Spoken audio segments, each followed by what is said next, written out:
നൂറുകണക്കിന് മനുഷ്യരുടെ ജീവൻ തുലാസിലാക്കിയാണ് കണ്ണൂർ പഴയ ബസ് സ്റ്റാൻഡിന്റെ പ്രവർത്തനം. കാലപ്പഴക്കം മൂലം അപകടാവസ്ഥയിലായ കെട്ടിടത്തിന് കീഴിൽ കുട്ടികളും പ്രായമായവരും ഉൾപ്പെടെ നിരവധി മനുഷ്യരാണ് ദിനം പ്രതി ബസ് കാത്തു നിൽക്കുന്നത്. സന്ധ്യ കഴിഞ്ഞാൽ ഈ ബസ് സ്റ്റാൻഡ് തെരുവ് നായകളുടെ കേന്ദ്രമാണ്. പൊട്ടിപ്പൊളിഞ്ഞ ഓടയിൽ നിന്ന് ഉയർന്നു നിൽക്കുന്ന ഇരുമ്പ് കമ്പികൾ മഴക്കാലമായാൽ മരണക്കെണിയുമാണ്. പുതിയ ബസ് സ്റ്റാൻഡ് കോംപ്ലക്സ് എന്ന പഴയ കോർപ്പറേഷൻ ഭരണസമിതിയുടെ വാഗ്ദാനം ഇന്നും ഒരു വിദൂര സ്വപ്നം മാത്രമാണ്. അവിടേക്ക് ഞങ്ങൾ പോയി അലി അക്ബർ ഷാ കണ്ട കാഴ്ചകൾ കാണാം.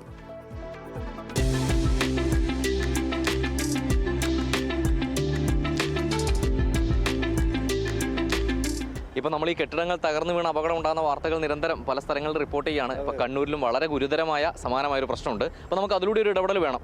ഉറപ്പായിട്ടും പോയി അത് പരിഹരിച്ചു വരാനുള്ള എല്ലാ തരത്തിലുമുള്ള ഇടപെടൽ നടത്തിയിട്ട് വരൂ. അപ്പോൾ പോയി വരാം.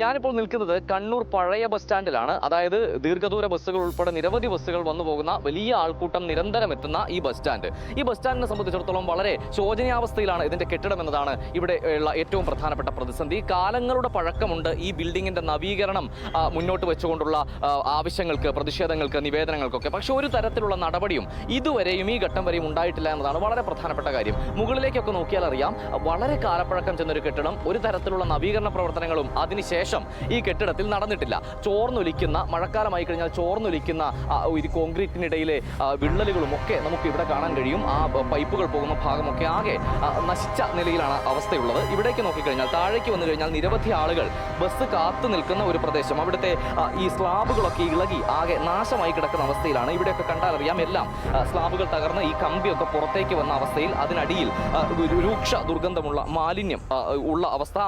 ഇത്തരത്തിലൊരു സാഹചര്യത്തിലാണ് ഈ കണ്ണൂരിലെ പഴയ ബസ് സ്റ്റാൻഡിലെ ആളുകൾ ബസ് കാത്തു നിൽക്കേണ്ടി വരുന്നത്. നമുക്കറിയാം, മഴക്കാലമായി കഴിഞ്ഞ് വെള്ളം കയറിയാൽ ഈ ഭാഗങ്ങളിലെ മാലിന്യമെല്ലാം ഈ ബസ് സ്റ്റാൻഡിലേക്ക് കയറി ഒഴുകും. അതുപോലെ തന്നെ ഈ കാണുന്ന സ്ഥലം, ഈ വെള്ളം കയറി കഴിഞ്ഞാൽ ഈ കാണുന്ന സ്ഥലത്തെ ഈ സ്ലാബ് പൊട്ടിയതൊന്നും ശ്രദ്ധയിൽപ്പെടില്ല. സ്വാഭാവികമായും വലിയ രീതിയിലുള്ള അപകടത്തിൽ ആളുകൾ പെടുന്ന സാഹചര്യം ഉണ്ടാകും. കുട്ടികളൊക്കെ വന്ന് നിൽക്കുന്ന സ്ഥലമാണ്. ആ നിലയിൽ അപകടം ഉണ്ടാകുന്ന സാഹചര്യം ഉണ്ടാകും. വൈകുന്നേരമായി കഴിഞ്ഞാൽ മറ്റൊരു പ്രധാനപ്പെട്ട പ്രതിസന്ധി തെരുവു നായ്ക്കളുമായി ബന്ധപ്പെട്ടാണ് ഈ ബസ് സ്റ്റാൻഡിനെ സംബന്ധിച്ചിടത്തോളം. ഇവിടുത്തെ കടകൾ വൈകുന്നേരം ഒരു 8 മണിയൊക്കെ ആയി കഴിഞ്ഞ് പൂട്ടിപ്പോയാൽ പിന്നെ തെരുവ് നായ്ക്കളുടെ ഒരു കേന്ദ്രമായി ഇത് മാറുന്നുണ്ട്. ചേട്ടാ, വൈകുന്നേരമൊക്കെ ഈ തെരുവ് നായ്ക്കൾ ഭീകരമായി ഇവിടെ ഉള്ളത്, ഈ കുട്ടികളൊക്കെ വന്ന് നിൽക്കുമ്പോൾ അപകടമല്ലേ?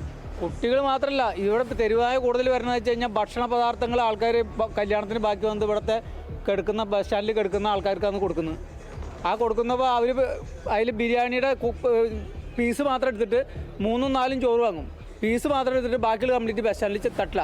നായ്ക്കളുടെ ശല്യം, നായ്ക്കൾ ഇവിടെ വരിക, പിന്നെ ജനങ്ങളുടെ മുന്നിൽ ഓടിക്കേറലായി. ഇതാണ് ഇവിടെ സംഭവം നടക്കുന്നത്. എന്തെങ്കിലും ഒരു നടപടിയോ ഇടപെടലൊക്കെ ഉണ്ടായിട്ടുണ്ടോ? ഇവിടെ മുനിസിപ്പാലിറ്റി ഭാഗത്ത് ഒരു നടപടി ഉണ്ടാവാറില്ല. ഒരു ശ്രദ്ധയിൽപ്പെടുത്താറുണ്ടോ? നാട്ടിൽ പെടുത്തിയിട്ട് കാര്യമില്ല.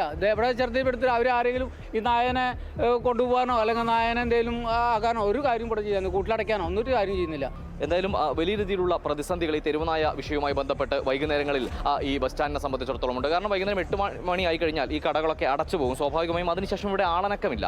പിന്നെ ഇവിടെ ആകെ ഉണ്ടാവുക ഈ പറഞ്ഞതുപോലെ ബസ് കയറാൻ വരുന്ന ആളുകൾ, സ്ത്രീകളും കുട്ടികളും പ്രായമായവരും ഒക്കെ ഉണ്ടാകാം. സ്വാഭാവികമായും അത് ഒരു വലിയ പ്രതിസന്ധി സൃഷ്ടിക്കുന്നുണ്ട്. പിന്നെ നമ്മൾ നേരത്തെ പറഞ്ഞ കാര്യമാണ്, ഈ സ്ലാബുമായി ബന്ധപ്പെട്ടും ഈ കാനയുമായി ബന്ധപ്പെട്ടൊക്കെയുള്ള ഒരു കൃത്യമായ ഇടപെടൽ ഉണ്ടാകാത്തത്. ചേട്ടാ, നമ്മളിപ്പോൾ ബസ് കാത്തു നിൽക്കുന്ന സ്ഥലമാണല്ലോ, ഈ സ്ലാബൊക്കെ ഇങ്ങനെ പൊട്ടി നിൽക്കുന്നത് മഴയൊക്കെ പെയ്യാൻ തുടങ്ങുമ്പോഴത്തേക്കും അപകടമാവില്ല? അവിടെ കമ്പിയൊക്കെ പുറത്ത് വന്ന് നിൽക്കുന്നത് നന്നാക്കാൻ പറയണം.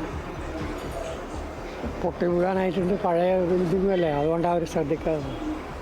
കെട്ടിടം പഴയതാണ്. ഇത്രയും അധികം ആളുകൾ എല്ലാ ദിവസവും വന്നു പോകുന്നൊരു സ്ഥലമല്ലേ, അതുകൊണ്ടാണ് മുനിസിപ്പാലിറ്റി അവർ ശ്രദ്ധിക്കാതെ തോന്നുന്നു.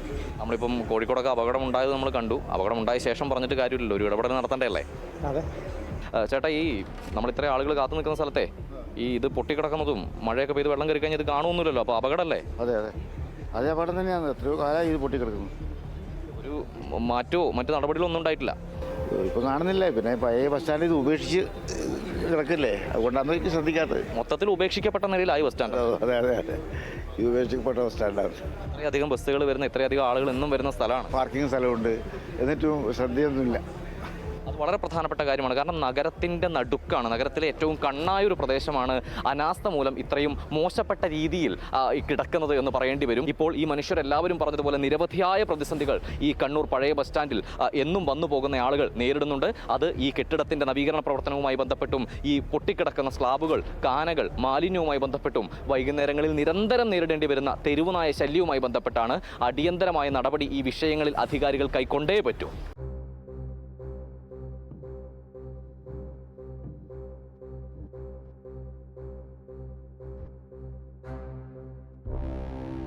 അതായത് നമ്മൾ കാണുന്നതിനപ്പുറത്തേക്കുള്ള പ്രതിസന്ധി സത്യത്തിൽ കണ്ണൂർ പഴയ ബസ് സ്റ്റാൻഡിനെ സംബന്ധിച്ചുണ്ട്. കാരണം നമുക്കറിയുന്ന പോലെ കണ്ണൂരിൻ്റെ കണ്ണായ സ്ഥലമാണ്. അവിടെയാണ് ഇത്രയും വലിയ അപകട സാധ്യതയിൽ ഒരു കെട്ടിടം ഇങ്ങനെ തുടരുന്നത്. പൊളിക്കാനായി കരാർ കൊടുത്തേക്കുന്നതാണെന്ന് തോന്നുന്നു. പൊളിക്കാൻ തീരുമാനിച്ചതാണ്, കരാർ കൊടുത്തിട്ടില്ല, തീരുമാനിച്ചതാണ്. ഇത് കഴിഞ്ഞ ഭരണസമിതി ഇത് ഒരു പുതിയ കോംപ്ലക്സ് ആയി പണിയാനുള്ള ഒരു പ്രൊജക്റ്റൊക്കെ മുന്നോട്ട് വെച്ചിരുന്നു. പക്ഷെ അത് പിന്നെ മുന്നോട്ട് ചർച്ചയൊന്നും ഉണ്ടായില്ല. പുതിയ ഭരണസമിതി വന്നു, ഇപ്പോഴും കാര്യമായ ചർച്ചയൊന്നും ഇതിൽ ഉണ്ടാകുന്നില്ല. അതായത് ഒരു ജീവൻ നഷ്ടപ്പെട്ടാൽ മാത്രമേ അനങ്ങുള്ളൂ എന്നുള്ള നമ്മുടെ സിസ്റ്റത്തിനെയാണ് നമ്മളിവിടെ ചോദ്യം ചെയ്യുന്നത്. അപ്പോൾ ഇത്തരത്തിലുള്ള അപകടങ്ങൾ ആവർത്തിക്കുന്നത് നമ്മൾ കണ്ടാണ്. മറ്റൊരു പ്രധാനപ്പെട്ട പ്രശ്നം തെരുവുനായയുമായി ബന്ധപ്പെട്ടാണ്. കുട്ടികളും സ്ത്രീകളൊക്കെ വൈകുന്നേരം വന്ന് നിൽക്കുന്ന സ്ഥലമാണ്. ഭീകരമായ തെരുവുനായ ശല്യമാണ്. പല സ്ഥലത്തും നമ്മളിത് കാണുന്നുണ്ട്.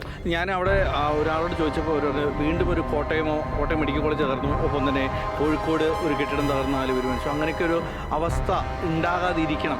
നമ്മൾ ഈ പ്രധാനപ്പെട്ട സ്ഥലങ്ങൾ നമ്മൾ പറയുമല്ലോ ഓരോ ടൗണുകളിലെ, അതുപോലെ കണ്ണൂരിൻ്റെ ഏറ്റവും പ്രധാനപ്പെട്ട സ്ഥലമാണ്. അവിടെ ഒരു അനാസ്ഥ മൂലം ഇങ്ങനെ ഒരു ശവപ്പറമ്പ് പോലെ കിടക്കേണ്ടി വരുന്നു എന്ന് പറയുന്നതിൻ്റെ ഒരു ദുർഗതിയാണ്. അതെ, അല്ലെങ്കിൽ നോക്കണം, കോഴിക്കോട് പോലെ തന്നെ മലബാറിലെ ഏറ്റവും പ്രധാനപ്പെട്ട ഒരു കേന്ദ്രമാണ്, നഗര കേന്ദ്രമാണ്. അവിടെയുള്ളൊരു പ്രധാനപ്പെട്ട ബസ് സ്റ്റാൻഡ്, ഏറ്റവും കൂടുതൽ ആളുകൾ ആശ്രയിക്കുന്ന ഒരു ബസ് സ്റ്റാൻഡ്, അതിങ്ങനെ കിടക്കുക എന്ന് പറയുമ്പോൾ, അല്ലെങ്കിൽ നോക്കൂ നമ്മുടെ മന്ത്രിമാർ എത്ര പേരാണ് കണ്ണൂർ എന്നുള്ളത്, അവിടെയാണ് ഈ തരത്തിൽ ഇങ്ങനെ ഒരു സംഗതി ഉണ്ടാവുന്നത്. തീർച്ചയായും അടിയന്തര പ്രാധാന്യമുള്ള വിഷയമായി കണ്ട് ഇടപെടൽ നടത്തി പരിഹാരം കാണേണ്ട വിഷയമാണ് കണ്ണൂർ പഴയ ബസ് സ്റ്റാൻഡിൻ്റെ നവീകരണം എന്ന് പറയുന്നത്. ഈ പറഞ്ഞതുപോലെ പട്ടിയെ പേടിച്ചും പൊളിഞ്ഞു വീഴാൻ പോകുന്ന കെട്ടിടത്തെ പേടിച്ചും മനുഷ്യർക്ക് വന്നു നിൽക്കേണ്ട ഈ ദുർഗതി, ഇതിനുടനടി പരിഹാരം കാണേണ്ടതുണ്ട്. അധികാരികൾ ഇനിയെങ്കിലും ഇടപെടേണ്ടതുണ്ട്. എന്തായാലും ബിഗ് ബസ് പ്രയാണം തുടരുകയാണ്. അടുത്ത നാട് തേടി, അവിടുത്തെ മനുഷ്യരെ തേടി, അവിടുത്തെ പ്രശ്നങ്ങൾ തേടി ബിഗ് ബസിൻ്റെ യാത്ര തുടരുന്നു.